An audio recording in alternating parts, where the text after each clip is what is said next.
তুমি বলেছিলে রাতে তোমার ঘুম হয় না। আমি বুঝেছিলাম সময় চাইছো। তুমি বলেছিলে আকাশে কি মেঘ করেছে দেখো। আমি বুঝেছিলাম তোমার মন খারাপ। তুমি বলেছিলে চুলে জট বেঁধেছে। আমি বুঝেছিলাম তুমি স্পর্শ চাইছো।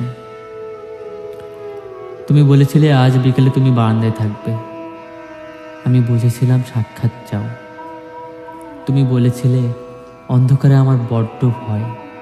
আমি বুঝেছিলাম তোমার আমাকে জড়িয়ে ধরতে ইচ্ছে করছে। তুমি বলেছিলে সমুদ্রে যাবে। আমি বুঝেছিলাম পাশাপাশি হাত ধরে হাঁটতে চাইছো। তুমি বলেছিলে নীল প্রিয় রং। আমি বুঝেছিলাম তোমার কষ্ট হচ্ছে। তুমি বলেছিলে চোখ ফেটেছে। আমি বুঝেছিলাম চুমু খেতে চাইছো। তুমি বলেছিলে অঙ্ক ভালো লাগে না।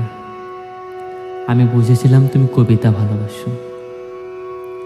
তুমি বলেছিলে আজ তাড়াতাড়ি ঘরে ফিরতে হবে।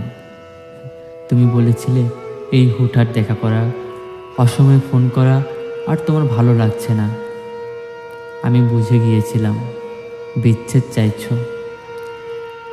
তারপর অলিখিত স্বাক্ষরে তুমি যখন ইনভিসিবল কোর্টে আমার বিরুদ্ধে বিচ্ছেদের মামলা ঠুকে দিলে, আমি বুঝেছিলাম তুমি মুক্তি চাও। এরপর সব বুঝে যখন আমি দার্শনিক, সব মিটিয়ে তুমি যখন অন্যের ঘরের ঘরণী, একদিন আমাদের দেখা হলো। তখন তুমি জিজ্ঞেস করেছিলে কেমন আছো। আমি বুঝে গিয়েছিলাম তুমি ভালো নেই।